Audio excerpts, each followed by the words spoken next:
नमस्कार, आज हम बात करने वाले हैं बिहार स्टेट 2025 का जो फॉर्म आने वाला था, वो अभी तक आया है कि नहीं आया। तो हम बता दें कि उसका फॉर्म जो है अभी तक आया नहीं है, लिंक एक्टिव नहीं हुआ है, जो कि 11 तारीख को एक्टिव होना था।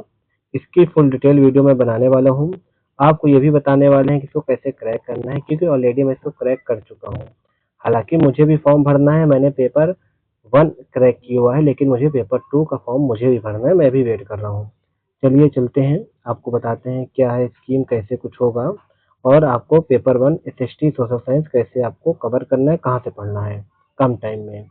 तो सबसे पहले हम बात कर लेते हैं कि आपको, जैसा कि इसको पता है आपको, कि 21 सितंबर 2025 इसका फॉर्म रिलीज होना था। आज के दिन आपको लॉगिन या फिर आपको फॉर्म अपना भरना था, लेकिन इसकी कोई पता नहीं है, लिंक वगैरह कुछ एक्टिव हुआ ही नहीं है। उसके बाद हम बात कर लेते हैं, आपका लास्ट डेट 19 सितंबर बताई गई थी, लेकिन फिर 19 सितंबर का कोई मतलब निकलता ही नहीं है, क्योंकि इसकी डेट बढ़ेगी, क्योंकि अभी 11 सितंबर को इसका फॉर्म अभी तक तो लॉगिन नहीं हुआ है, जब मैं वीडियो बना रहा हूँ। उसके बाद आपका एग्जाम डेट 4 से 25 के बीच में हो सकता है, क्योंकि आपका जो फॉर्म रिलीज डेट है वो आगे पीछे हो सकते हैं, लेकिन एग्जाम 4 से 25 के बीच में होगा। एडमिट कार्ड उसके पहले आएगा। रिजल्ट आपका 1 नवंबर जिसमें दिया हुआ है, मुझे लग रहा है 5 नवंबर तक रिजल्ट आ सकते हैं। फीस की बात करते हैं। देखिए, फीस का पैटर्न कुछ लोगों को समझ में नहीं आया होगा। जो जनरल है, ईवीएस है, बीसी है, ईबीसी है, उनका 960 रुपए है, ठीक है ना।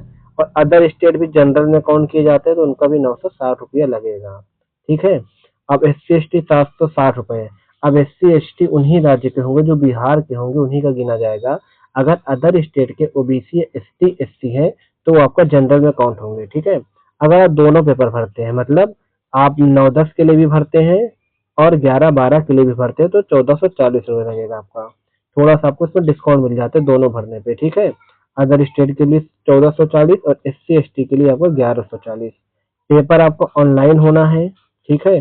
कोई नेगेटिव मार्किंग नहीं होती है, तो तुक्का आप लगा सकते हैं। तो आगे आपको दिखाते हैं आपका एज लिमिट। अगर आज कम से कम एज 21 साल है और ज़्यादा से ज़्यादा आपका 37 साल मेल के लिए और 40 ईयर आपका फीमेल के लिए, SC ST के लिए फीमेल। और फिर हम वही बात करेंगे कि अदर स्टेट के लोग सब किस में काउंट किए जाएंगे, जनरल में काउंट किए जाएंगे। चलिए अब हम बात कर लेते हैं आपका बिहार PSB। ये previous year election Bihar state है, तो चलिए ये तो कुछ नहीं है, हम आगे बात कर लेते हैं। हाँ, अब इसके लिए देखिए, यहाँ पे हमने बताया ना आपका कि सेकेंडरी टीचर मतलब 8 से 10 के लिए आपको पेपर 1 देना है, ठीक है। और लाना कितना, और इसके लिए आपका योग्यता क्या होनी चाहिए, आपका इसमें बोला है आपका 50% मार्क्स होना चाहिए, किसमें आपका बीएड में, ठीक है। लेकिन इसमें पेयरिंग वाले को नहीं लिया गया है, पहले हम बता देते हैं। सेकेंडरी में आपको 11-12 बोला है पेपर 2। इसके लिए आपको क्या होना चाहिए कि पीजी होने चाहिए, मतलब आप एमए या फिर एमएससी कुछ किए होना चाहिए, साथ में बीएड, ठीक है ना। बीएड भी होना चाहिए। अब हम बात कर लेते हैं, हाँ, इसमें not required for computer science, मतलब सिर्फ बीएड ही इसमें चलेगी, ना कि तो अगर आपने कंप्यूटर साइंस किया हुआ है तो आपको इसमें कुछ भी नहीं दिया जाएगा कि कंप्यूटर साइंस करा हुआ है तो हमको बीएड वाली डिग्री मिल जाए, तो ऐसा कुछ नहीं है इसमें। और आगे हम बात कर लेते हैं, आपको ये देखिए मेन मुद्दा यहाँ पे आकर रुक रहा है कि लिंग एक्टिव सोन, मतलब लिंक अभी एक्टिव नहीं हुआ है। ये वीडियो मैं 11 तारीख को बना रहा हूँ। 11 तारीख को ये वीडियो है, लगभग 1:30 बज रहे हैं 11 सितंबर के, तो अभी तक लिंक एक्टिव नहीं हुआ है। आने वाले टाइम में कभी भी हो सकता है।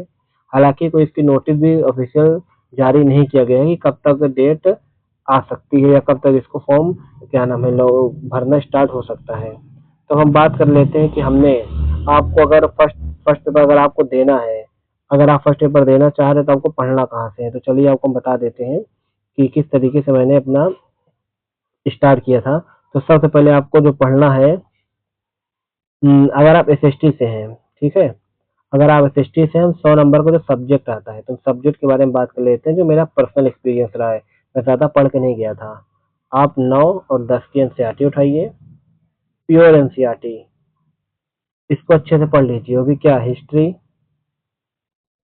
पॉलिटिकल और आपका इकोनॉमिक्स नहीं, इकोनॉमिक्स बहुत कम आता है आपका, वो ज्योग्राफी, आपका ये तीनों सब्जेक्ट कवर कर लेते हैं, तो आपको 100 में से 60 नंबर आ जाएगा आराम से, ठीक है। 100 में से 60 नंबर आ जाएगा, बाकी 50 में से उधर आप 15-20 नंबर ला ही लोगे, कुछ भी नहीं आता रहा तो।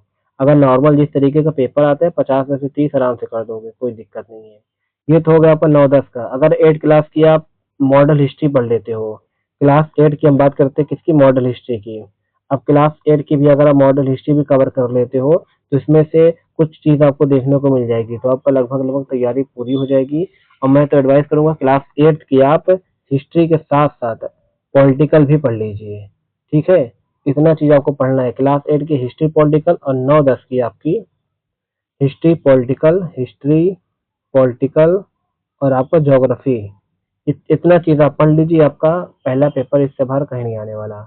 मतलब कहीं नहीं आने वाला, मतलब 100 में से 100 नहीं पूछेगा, 100 में से आपके 100% 85 नंबर के क्वेश्चन फंस जाएंगे। और आपको बता दें, आपने सिलेबस में देखा होगा वर्ल्ड हिस्ट्री होगा, इसके अलावा आपका मॉडल हिस्ट्री होगा, तो इनसे वगैरह पढ़ना ही नहीं है। ये था आपका स्ट्रेटेजी। अगर आपको वीडियो पसंद आई हो तो हमारे चैनल को लाइक और सब्सक्राइब जरूर कीजिएगा। धन्यवाद।